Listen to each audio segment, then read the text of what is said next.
Hi, everyone. Welcome to another episode of the Anoki Uncensored Show. I'm your host, Raj GIRN, the founder of the umbrella brand, Anoki Life. I'd like to start by asking you to think about how you think the world would benefit from empowering women by cultivating dignity. My guest today is the president of a 25-year-strong not-for-profit organization headquartered in the US, the Desai Foundation, founded by her father to accomplish just that, to empower women to cultivate dignity. Her name is Megha Desai, and here's a bit about her before we say hello. Megha holds a bachelor's in economics from Barnard College, Columbia University, and has completed the executive program in social entrepreneurship at Stanford Business School. Before taking over the helm of the Desai Foundation, Megha worked in traditional advertising, where she has been awarded 5 Cannes Lions. In 2010, she founded marketing strategy Dharma, which focused on brands that wanted to integrate social responsibility into their businesses. Some of her clients have included Hewlett-Packard, Coca-Cola, and NPR. Around the same time, Megha became more involved in the Desai Foundation, which at that time was a small family foundation, which she helped to transform into a robust public foundation.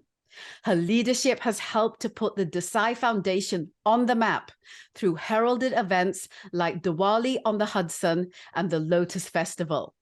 The Desai Foundation focuses on sustainable development with programs spanning from vocational classes, health camps, community volunteer outreach, and sanitary napkin programs. To date, the Desai Foundation has impacted over 3 million lives in rural India, Metro Boston, and Harlem, New York. Now, please welcome to the show the fabulous Megha Desai. My darling, do we have a lot to talk about? Hi there. Thank you so much for having me, Raj. You know that I'm such a fan of your work and always admired everything that you've built at Anoki, and I'm so grateful to be here with all of you. So thank you for having me. Oh my gosh, I'm at a miss to have taken this long to have such an important conversation with you, my darling. And I want to kind of start by asking you right off the top, how can the world benefit from empowering women by cultivating dignity? I feel like it's such a massive question. Yeah, thank you for asking that question. This word I've been pretty obsessed with for well over a decade now. And the word kept coming to me when I was moving around the villages of rural India. And when I was speaking to the women about what it is that they really needed. And it was so interesting to me to watch how our programs were being used. So the word dignity is a very unique word in that it's interpreted in a couple different ways. First and foremost, there's dignity of death, there's, dignity of life, there's all sorts of different things. But as its core, dignity is a reciprocal word, right? I can't take your dignity, but I can diminish it. I can't give you dignity, but I can help you achieve it. And that to me is this social contract that we have around the word dignity, right? So let's start at this kind of social contract that dignity is a currency that is exchanged between two parties, two beings, two peoples, two governments, two whatever. And what was so interesting was watching the way these women were using the programs. They would take a sewing class, and one of the things that they would write in their feedback form about why they were taking the sewing class was yes, to learn the skill, and yes, maybe to earn some money on the side. But most of them just wanted to get out of the house for a couple hours. They wanted to feel like they were good at something. They wanted to spend time with their friends. They wanted to make friends. And in these more rural communities where the control of women is quite aggressive in terms of who they hang out with, what they see, if you're going from your father's house to your husband's house and the only people you interact with are in-laws, how do you know how you're supposed to be treated? How do you feel that reciprocity of the way that society sees us? And for me, the reason why it's so important to cultivate dignity is because if you don't feel seen, how do you then invest in your children, invest in yourself, invest in society? And so for me, it's at this very core level of when you treat someone with dignity, they exude dignity back out into the world. And that's what I want to see for the women and children that we serve and beyond. Why is dignity a personal mission for you? Because it is. I mean, the work that you've done, it's just what you've done with the organization, which we will be talking about as we're going through this, is unbelievable. But I know that this is a very personal and a very intimate matter for you. Can you share that a little bit with us, Megha?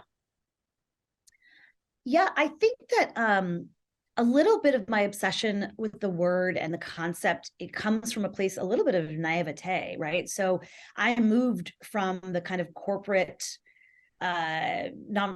corporate advertising world into the nonprofit space. And other than my, degree at Stanford, which was a short program, I wasn't that literate in a lot of the kind of metrics around the nonprofit world. And so suddenly I go from an industry where everything is measured really clearly. My salary indicates how I'm valued at a company. The sales number tell me if I'm doing my job right, the awareness numbers, et cetera, et cetera. There are very clear action reaction numbers. Right. And in the nonprofit world, I just wasn't seeing those things line up. And at first it took some getting used to, right? Because I'm just professionally programmed to be like, if I put this input in, this input out should come out. Right. And it's just not how humans work, and it's not how societies work. So it forced me to pause and take a look at how these things should be measured. We had a sewing class in one community where 80% of the women got jobs after, and just 25 kilometers down the road, we had 0 women take the class, take a job. And it goes back to what I was harking on earlier, is just like, we have to ask the question, why, right? This one program is not a failure because some external metric that somebody else decided for its success and its outcome is wrong, right? And then this program isn't a success just because 80% of the women got employed. You have to ask the question, why? And I think in rural communities especially, people tend to come in from out of town or from the cities or from other countries and basically say, oh my gosh, how can you live like this? You guys need this. And that is not very dignified. And it's why we work so closely with the communities that we work with to ask them, why? How are you using this program? Why is this important to you? And sometimes we're surprised. And sometimes we're like, oh, wow, we're actually doing this program completely incorrectly because that's not how they're using the skill. And so I think it's a little bit of naivete coming in, being like, hey guys, are we doing this right? Like, as a nonprofit industry, as an impact industry, are we measuring things right? And so it's this kind of like, one person crusade of just kind of asking the questions and continuously trying to say, guys, like, don't worry, we collect a lot of metrics, and metrics do guide us and they are important, but they're a piece of the picture, not the whole picture. And so for me, the idea of cultivating dignity has become a way for me to more viscerally illustrate the type of impact that I think is important for us to think about. Absolutely. And for those who are uninitiated around just kind of this whole dynamic between genders, can you share some stats so that people can get context around how vital it is to support women empowerment initiatives, and perhaps some comparisons to our male counterparts? Because I feel that context is going to be very helpful for people to understand truly why the mission you're on is so vital. Yeah, so agree with you. Well, women make up about half the population of the world, a little more than half. And yet in most developing nations, they are subjugated in ways that are obvious and ways that are not obvious. There are, of course, the kind of early marriages and things like that happen. There is the indentured servitude that happens. There is the kind of subtle indentured servitude that happens. There is, of course, trafficking and a variety of other things. But let's say you don't face one of these atrocities, but you're actually in a average home that believes that they're kind of, fair and engendered. Okay. Women often move from their parents' house to their husband's house. Mm-hmm. They are often moved into a brand new village. And by the way, everything I speak about is about rural India. I don't work in urban India, so I don't speak for it. Okay. And you're now suddenly in a whole new place, where you don't know a whole lot of people. Maybe you got to go to school. Maybe you got to finish some schooling. But what this makes you is very dependent on the people around you, your husband, your mother-in-law, etc., to navigate financially, literally, through the community. Your social circle is dictated by this other family. And some people have wonderful journeys and lives this way. But what it does is you never allows you to find that autonomy and that personal decision-making power. Mm-hmm. And what that does is it doesn't just impact your financial outcomes and your dependency. It traps people into bad marriages, abusive marriages, etc. But the part for me that is the most loud is it changes the way you parent. Right. And if that is what we are focused on, is this next generation. India has one of the youngest populations in the world. That's huge if it's going to change the way you parent. And then are you going to continue the cycle of misogyny and etc., or are you going to change the cycle and empower women to know that there are no stigmas around you having your period. You can go to school and you can pray and you can be in the kitchen and do everything that a man does, backwards in his heel with heels, as Dolly Parton used to say. Yes. And so, we just really believe that the idea around, so that's kind of the trajectory from a statistics perspective. Mm-hmm. The UN has proven over and over and over again that an investment, just from a numbers perspective, a dollar investment in a woman in a developing nation, 90% of that gets invested back into the community in some way, shape, or form. Women are just natural community takers. That's what they do. Men, 40% of that goes to the community, 60% of that gets spent on themselves. And when you're looking at the nation as a whole, right, you're trying to uplift women. So I'll give you an example of, because it uplifts the nation. So right. I'll give you an example that goes all the way through. Okay. When it comes to menstrual equity, if you are not able to go to school for 5 days a month when you are on your period, because there either isn't a bathroom at the school that you attend, or you lack the products that allow you to leave the house when you are menstruating. So now you're already behind in school. And so you're so behind in school that ultimately some decision might be made for you to not finish school, right? Let's say you're able to finish school. So now this girl who isn't able to finish school is not able to contribute to the GDP. She's not able to contribute to her community purse, her home purse, et cetera, et cetera. If you extrapolate that in terms of women not being able to keep jobs, school, et cetera, imagine if we solved the menstrual equity issue in India. Think about the sheer number of women that we could be contributing to the GDP. This is not just about these small villages. This is about the nation as a whole. Right. And elevating the GDP so that the entire nation can grow and evolve. And that to me is why I connect all the dots. Some people are like, oh, you're working in that tiny little village. Why does it matter? And I'm like, it matters because I work in 2,500 of these tiny little villages. And guess what? They're going to continue to add and build. And so for us, it's not just about, women and men. It's about the whole nation. Mm-hmm. Oh my God, that's so impactful. It's so powerful. It's something I feel we all need to sit with, because oftentimes we feel that we look at things very insular and segregated. And here you are looking at the whole, the bigger picture. And I feel that that is what actually helps people understand and get their head around why actually something like this, which culturally people have seen as maybe not being important, is so massively important, just on a major scale. You mentioned actually something that I'd like to touch upon, and that's kind of the generational component of how, the world of India today, the youth of India today, even in the rural areas, has an opportunity that perhaps wasn't there before.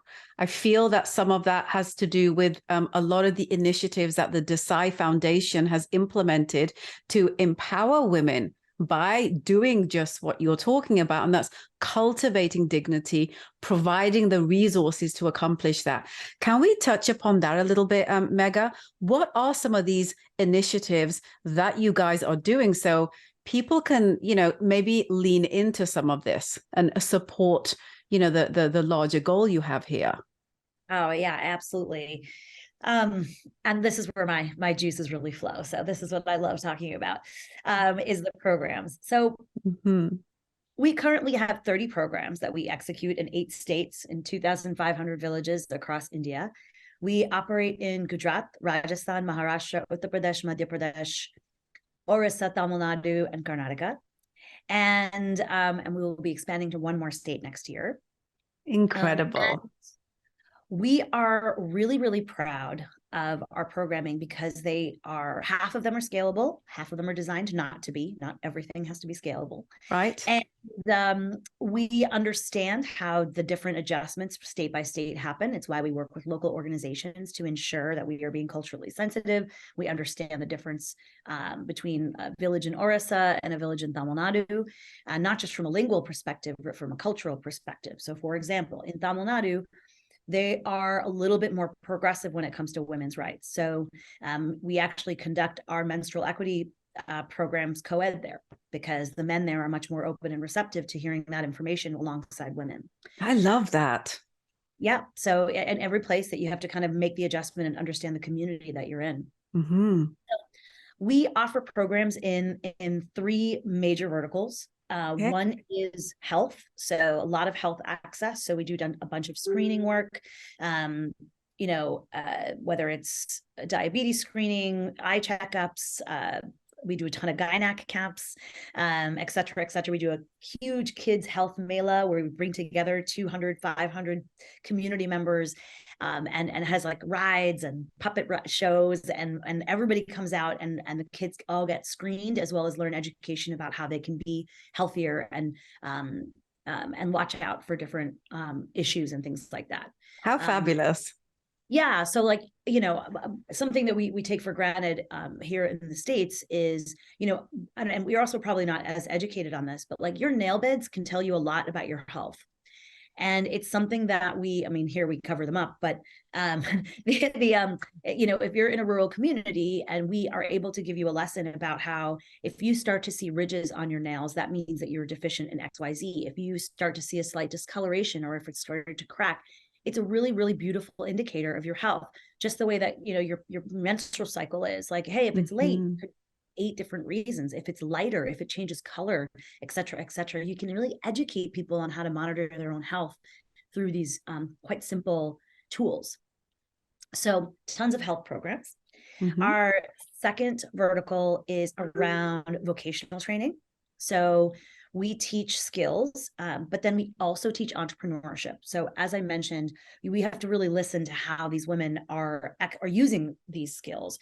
And so for our sewing class, we not only teach the skill, but then we also teach how do you source material? How do you charge somebody? How do you evaluate your own time and expense so that you can create the right price for the product? How do you partner with somebody else? Some of my favorite stories of the women that we serve are when women have taken a class together and then join up together and create these little micro businesses, because like she's better at the blouses and the other one's better at the cholis, and like they work together and it's lovely.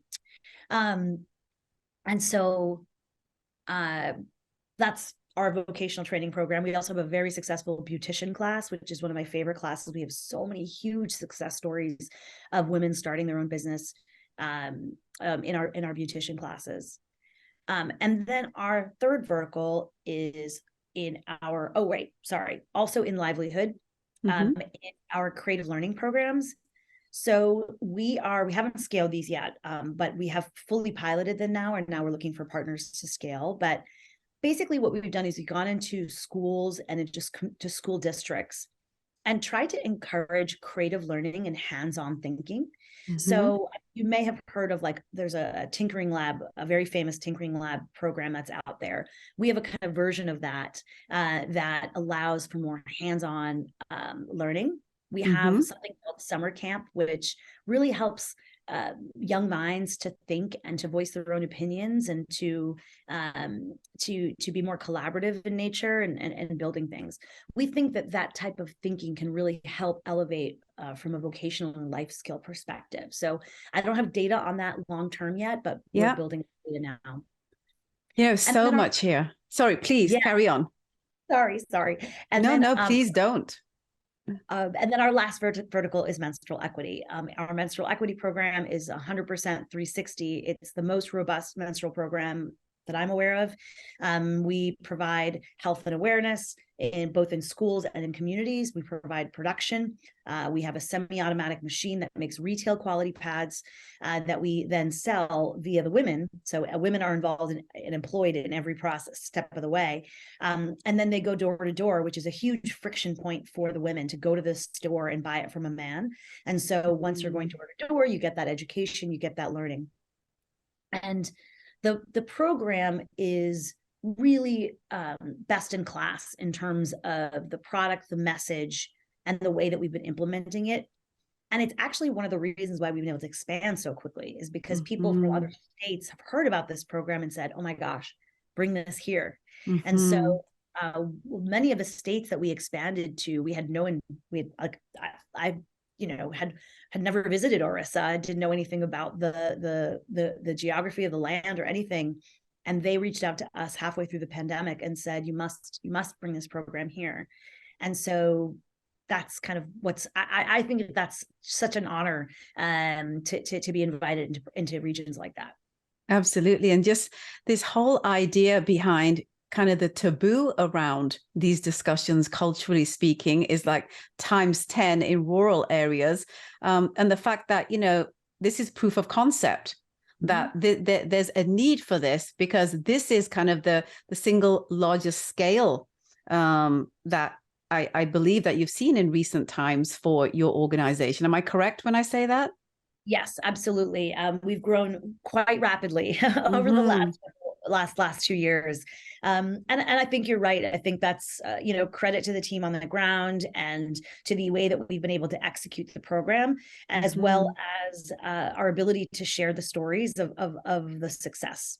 Absolutely. You know what I'm hearing here, Megha, which I think is even more of a win, is that these women are now going to educate their children, and now generationally, there's actually going to be a shift in the right direction. So not only are you empowering kind of, the generation that needs empowering, that, we can give resources to, you're also taking it to that next level, because other than the fact that you're doing support for women, you're also doing support for children.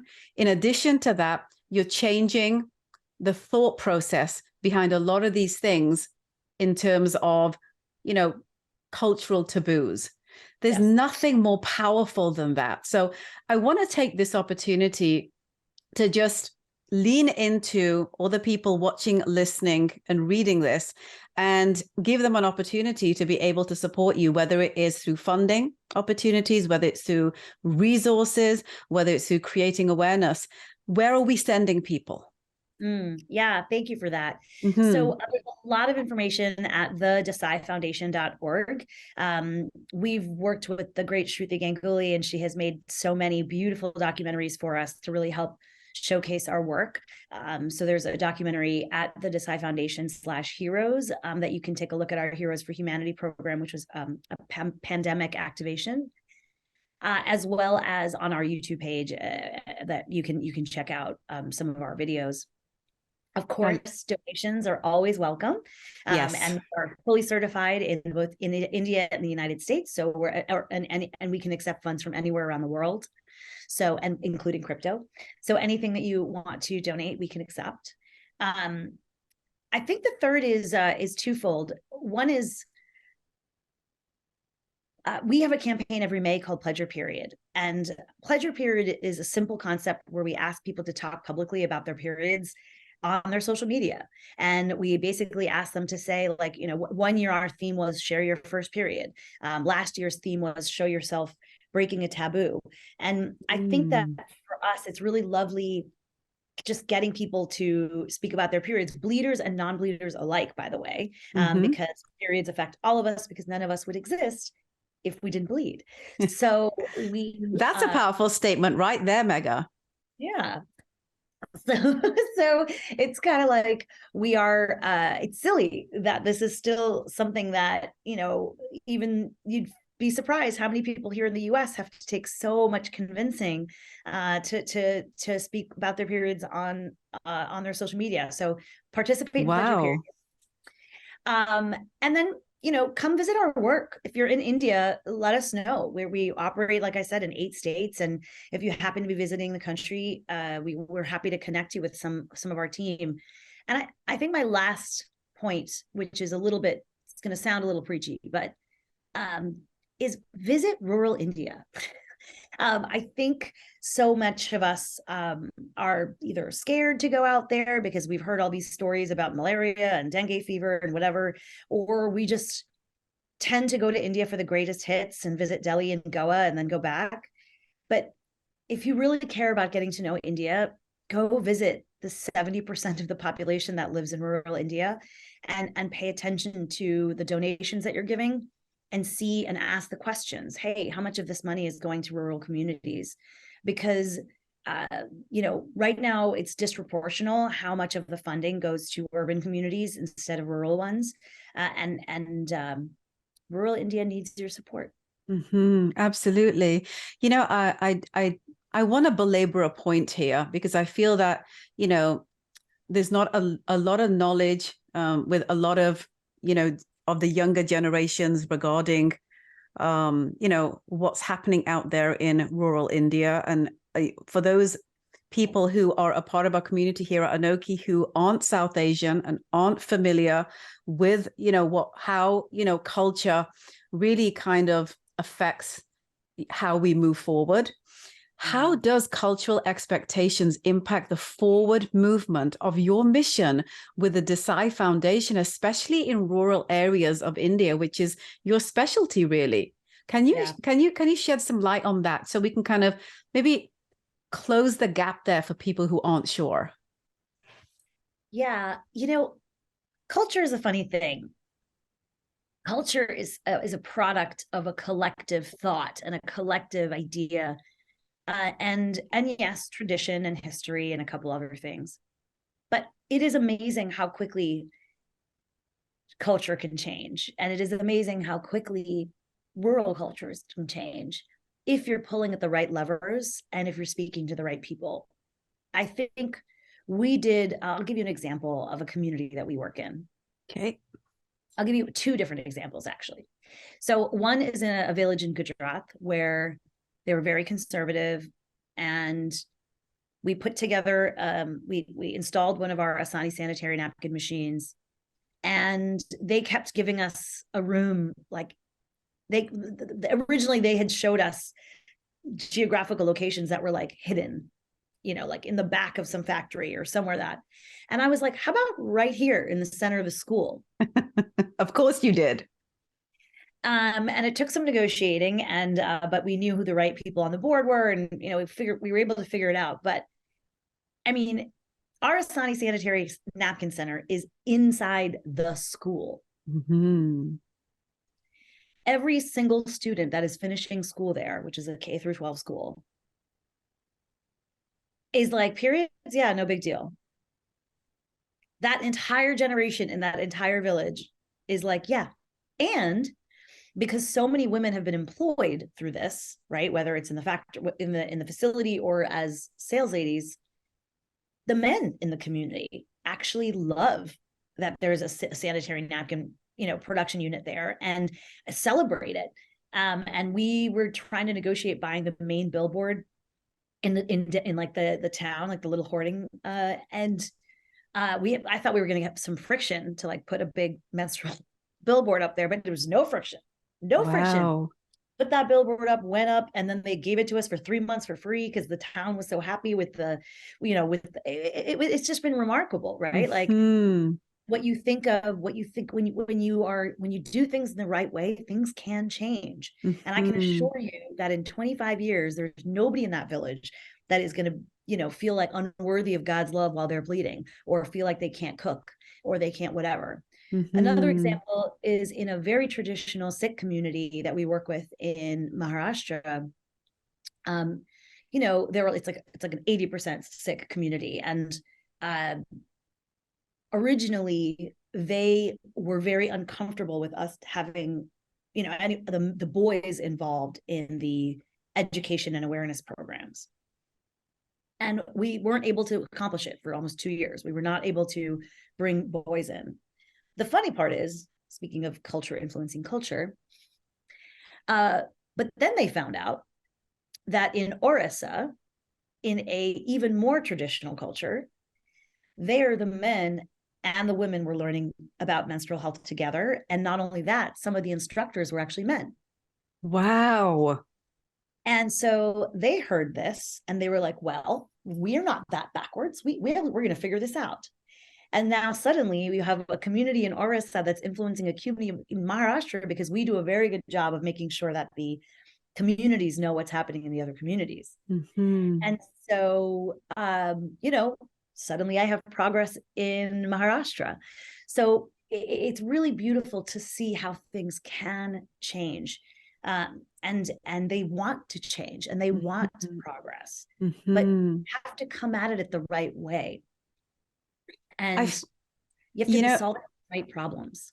You know what I'm hearing you say here, Megha, which I feel is a real fundamental piece of the jigsaw puzzle, is that, and I really do believe this just in life in general, and that is that I feel that everything is on purpose. I feel that every aspect and milestone and challenge that we go through in life has a purpose that's a lot larger further down the road. For example, when you look at your educational background, when you look at your career trajectory, and all of the things that you've learned in those arenas are really, really showing up positively with everything that you've done during your tenureship as the leader of the Desai Foundation. I mean, what is I want your comment there. Yeah, I mean, I wish I could say that it was thought out and planned, but you are right. I think that. But it's the skill set you have, right? That just kind of pounces in like armor. I think that God is good, and accidents and sometimes you stumble into the right arenas. But I'm also a really firm believer that you can learn anything. I can learn any set of skills. What I can't learn is passion, drive, being detail oriented, being completely obsessive about knowing my subjects before I dive in. Those are things that you can't really teach. And that is what my professional career taught me. I think, and also maybe just come a little naturally, but, there are so many things I didn't understand about the nonprofit world that I just learned, so many things I didn't know about about India that I just was able to learn. And I think that as long as you are obsessive and passionate and driven, doors open. The universe works with you. Yeah. Absolutely. I want to ask you this, Megha. Can you share, because I feel that, everyone that is kind of joining in to the conversation right now, they're listening in, they are watching, they're reading, some of the things that you're talking about. I want to also talk about any challenges that you're currently facing or that you foresee in the near future to be a problem. I want to address some of that and put it out there in the world that's listening to see if there could be a resource a support system, or someone out there that may be able to kind of step in to help you kind of, get over that hurdle. Can you share the challenges you're facing right now to scaling the organization where scale is needed, to help more women who need the organization's support? Yeah. There are always challenges. I think that naturally during the pandemic, we faced one of our biggest challenges ever. And we were one of the very few organizations that, as soon as the pandemic began, wrote a note to every single employee, part-time or otherwise, around the world that works for the Desai Foundation, and pledged that we would never lay anyone off because of the pandemic. We said we would rather eat into our endowment, which is not very big, but we'd rather eat into that and just suffer the consequences than lay people off for something that is out of their control. And because of that, my team, man, did they rise to the occasion, and did they become so creative and problem solve in a way that honestly I'm so humbled by. We had during the highest degree of the lockdown in India, the police just were making it very difficult to move around, even if you had the right paperwork, which we did. Like, we were authorized to move from place to place. So we had this kind of junior team member say, it's because they don't know who we are. And so she basically said, like, those t-shirts that we had made up for us, like, we better wear them all the time. And then second thing she said was, what if we give them a little box of like, this is who we are, this is what we do, whatever. And it had all this information, and she like handed it to all the police officers, and they opened it up and they were able to see like all of the annual report, the books. They were able to see like the type of candles that we make. They were able to see the masks that we were manufacturing. And all of a sudden they were like, oh. And then do you know what these cops became? Our greatest allies. Wow. And they were helping us move things from point A to point B. When we got a really big donation of food or something, they would help us move it. And just that type of creative problem solving is something that really I'm deeply honored and excited about to work with the team I do. There are always challenges around funding, simply because the more you try to do and the more you scale, you run out of funds. So always around fundraising. I think the second challenge more recently that's come up for us is, as we're scaling, half of these programs, there are some infrastructure holes that we're finding, right? In terms of transportation, in terms of, like we're right now, we're looking for like some sort of a huge automotive partner to give us like lots of buses and rickshaws and things like that, because we're having some transportation issues on the ground. We are always looking for partners to help us with like phone minutes and cell phones and things like that, so that our field workers are always connected and whatnot. We recently had an issue where because of the pandemic, and because of the way that the hours of that people were allowed out their house, our field workers were forced to do a lot of their work at night. And so they didn't have lamps. So we ended up having a donation come in that provided us with these wonderful solar lamps. So they were able to solve that problem. And so infrastructure, materials, goods, soap is always welcome. And so there are a lot of different ways that people can participate and help. And I think the other one is awareness. And, despite the fact that I think that we do a fairly good job at the Desai Foundation telling our story, you never know when the right person hears about the organization. And so I think that anytime that you are in a conversation where someone's talking about India, rural India, health, menstrual equity, development, mention the Desai Foundation and just, say, hey, you should check out their work and see what happens. I can tell you that people mentioning your name in the right room, and this goes for basically anything and everybody, but people mentioning your name in the right room can build and lead to really beautiful things. There are a couple of relationships that I have right now of that I don't know where our programming would be if we didn't make those relationships from someone just casually mentioning our name in a room. And so there's a lot of power in that, even though it seems simple. Absolutely agreed. That whole networking piece is a constant for you times 10 over and above, commercial profit enterprises. Just because a lot of people still don't really participate in non-for-profits as a standard in life. You know that you need to get an education and you need to go to work, and all these other things are always a absolute part of your life.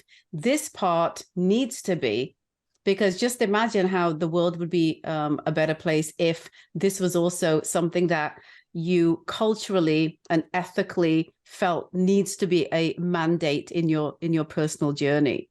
I want to ask you, sorry, please go ahead. Yeah, my bad. Sorry. There's actually data around that proves that. So there was this massive wellness study that was done that actually proved that volunteerism, the people that volunteer on a regular basis are actually like live longer and have healthier lives. And so the motto that my father once said to me that I live by is, give often, give early, and give more than your money. And the reason why it's so important to incorporate giving and participating is, yes, we are taught to put our nose down and grind when it comes to work and education. We don't live in isolation. We don't live in our own bubbles, in our own worlds. We live in a greater society. And in order for us to move that society forward, we all have to participate. And, in order for traffic to move forward, we all have to follow the traffic laws. And so it's something that's very near to my heart. And there's data that proves that you will actually be happier and healthier if you do it. I love that. And if that isn't something that's worth, really, really, cultivating in your own personal life, but also in the lives of your children, because, it's that generational wealth, physical, emotional, spiritual, psychological, in addition to what we normally think of as wealth, is really, really going to change the trajectory of, the quality of life that we all deserve to live in this world. I want to ask you this. As a woman on a major mission to empower women with dignity, how is that different, if at all, from the definition of dignity in Western cultures where women specifically are concerned? Like, what do people need to know, Megha? I'm not sure I understand the question. Sorry. So when you think of the word dignity, you've very clearly explained what that word means to you and how that translates over into the work you're doing in rural parts of India. Is there a difference in that word, how we see it in the lives that we live here in the Western world to the life that they live there?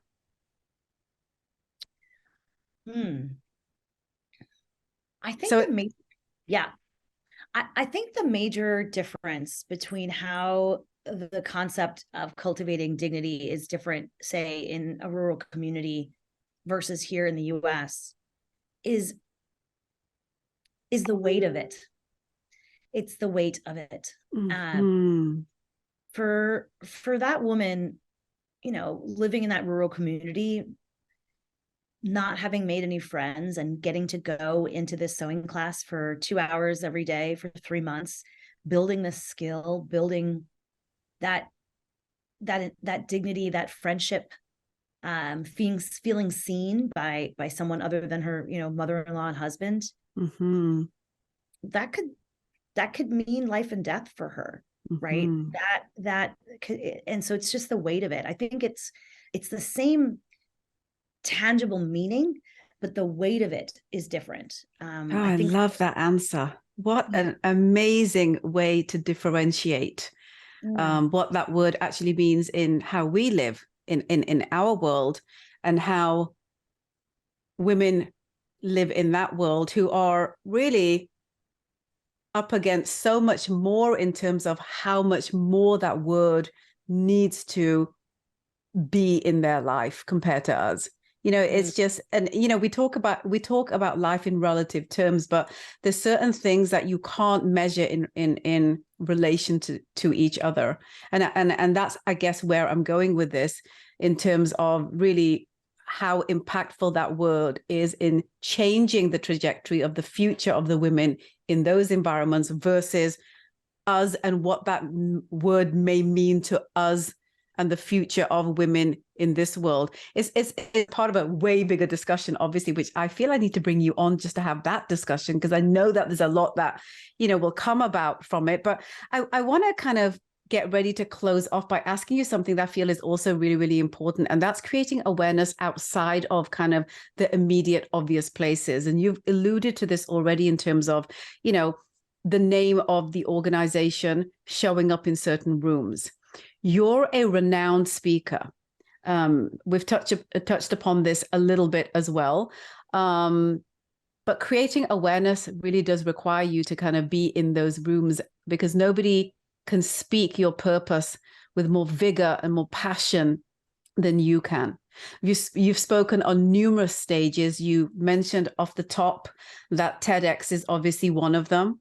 Most recently, you were at the Clinton Foundation. Can you tell me how these types of showing up for you has helped your organization, just so people can kind of get an understanding of why they should actually have you come out and speak at their organizations around the world? Let's go there. Thank you. Mm-hmm. Well, shout out to high school speech and debate, first and foremost, Yes, the foundation of my speaking abilities. I think that a lot of what I talk about is applicable to more than just the Desai Foundation, right? So, right. I think that is one of the things that I really want to excite people by is, I get on stages and talk a lot about the kind of metrics of impact and how we are measuring or not measuring the right things. And I contextualize that with dignity. I talk a lot about the power of the pad. I talk a lot about, urban and rural development in India. I talk a lot about the intersection of brand and impact, from my little hangover from my previous career. And I think the reason why I get excited to communicate and to speak in this medium is that I hope it inspires other people to become curious and to dig deeper in their own way, right? So you can hear what a talk I give you, but then say, how does this apply to my life? And how does this work in my company or with my family or with my family foundation, right? Like there are a lot of nonprofits out there that, I speak with, and I have office hours for other nonprofits, because they are like, how did you guys solve this problem? How did you solve that problem? And so I love that you do that. Yeah, we want to, I mean, what is the point of making mistakes and learning from them if you're not going to share those resources and that learning? So, right. In fact, we get a big donation every year from the PAD Project, which is, of course, from the Oscar-winning film Period, End of Sentence. And what's beautiful that they have done is they put all of the grant recipients on a WhatsApp thread, and so we will communicate. And so you'll hear, from someone in Rwanda asking a question saying, hey, how did you guys solve this problem? We can't figure this out. And then you'll see someone from Bangladesh chime in and say, oh, well, we tried this and this didn't work, but this worked, try this. And that collaborative effort to solve global problems is what we have to do moving forward.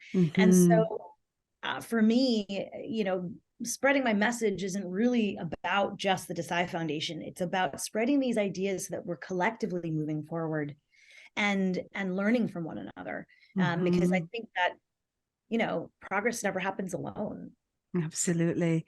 And, who wants to be alone? Like, what's the purpose, of being alone when, you can help impact so many more people with the stuff that you do? I want to ask you, as we get ready to close off, Megha, is there anything that I haven't touched upon that you'd like to share before we close off? Any words of wisdom, anything that you feel people need to know to lean into supporting initiatives like yours and the many others that are out there that really, really need the help of community support?